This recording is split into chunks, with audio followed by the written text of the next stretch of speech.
जी सुमन, रुस्तम तुम्हारा ध्यान कहाँ है? फोन में लगे पड़े हो। अभी बच्चे को करने लग जाते तो खंबे से। मेरे बच्चे से दूर रहो, समझ में आई? इसको हाथ लगाने की कोई जरूरत नहीं है। क्या कहा? तुम्हारा बेटा? रुस्तम मुझे मेरा भी बेटा है। क्या कहा? मेरा बेटा? अरे 2 साल का था जब तुम मुझे तलाक देके छोड़ के चली गई थी। एक बार भी अपने बेटे की शक्ल तक नहीं देखी, और इन 3 सालों में तुम्हें एक बार भी अपने बेटे का ख्याल नहीं आया, और अब बड़ी माँ की ममता जाग रही। वो तो दिख ही रहा है कि तुम किस तरह से इसका ध्यान रख रहे हो। तुम्हें तो ये तक होश नहीं है कि ये खंबा छू रहा था, और तुम्हें पता है कि बारिश के महीने में इन खंभों में करंट आता है। अगर इसे कुछ हो जाता तो? मुझे मत सिखाओ कि अपने बेटे की परवरिश कैसे करनी है। इन 3 सालों में ना मुझे पता है कि मैंने अपने बेटे को कैसे पाला बिना माँ के।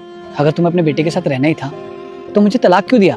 रुस्तम माना कि मैंने तुम्हें डाइवोर्स दिया है, लेकिन मैं कभी अपने बच्चे को नहीं छोड़ना चाहती थी। हाँ, मैंने जानबूझ के ली थी अपने बच्चे की कस्टडी, क्योंकि मुझे पता है डाइवोर्स के बाद तुम मेरे बेटे का ख्याल तो रखने वाली नहीं हो।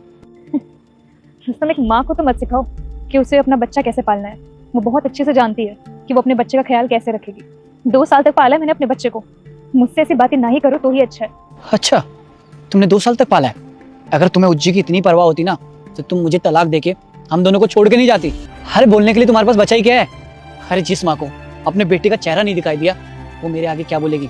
और मुझे पता है कि मैंने अपने बच्चे को तुम्हारे बिना कैसे पाला है। और जो मैं इतने साल अपने बच्चे से दूर रही हूँ उसका क्या? अरे तुम अपनी खुशी से मुझसे दूर हुई थी, और मुझे पता है क्यों दूर हुई थी। किसी और से प्यार करती थी ना, इसलिए तो मुझे तलाक दिया है। प्लीज जाओ यार। सच जानना चाहते हो ना? अरे क्या सच बताओगी? सच जानने के लिए कुछ रह नहीं गया है। और बताओ क्या बताना है तुम्हें?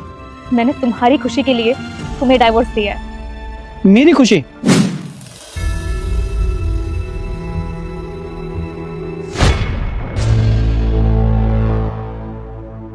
सुमन, एक बार मुझसे आके पूछना तो चाहिए था। रुक जा बेटे, मैं तुझे आशीर्वाद देता हूँ कि इस बार तू आने वाले बोर्ड एग्जाम में पास हो जाएगा। उसके लिए तुम्हें इस वीडियो को लाइक और सब्सक्राइब करके 5 लोगों के पास शेयर करना होगा। और मेरे बेटे जाते जाते कमेंट में जय माँ काली जी जरूर लिख देना। क्या पूछना चाहिए था रुस्तम, आखिर बचा ही क्या है? जब मैं सो जाती थी तो तुम रोज रात को उस लड़की से बात करते थे। जब मैं तुमसे पूछती थी तो तुम बताते ही नहीं। तभी लड़का कहता है, अरे वह मेरी मुंह बोली बहन थी, वह शादी से पहले प्रेग्नेंट हो गई थी और उसने मुझे कसम दिया था किसी को बताने के लिए, इसीलिए मैं तुम्हें नहीं बताया। फिर लड़की को अपनी गलती का पछतावा होता है और फिर से दोनों एक हो जाते हैं। दोस्तों, गलत फहमियों से कितने रिश्ते टूट जाते हैं।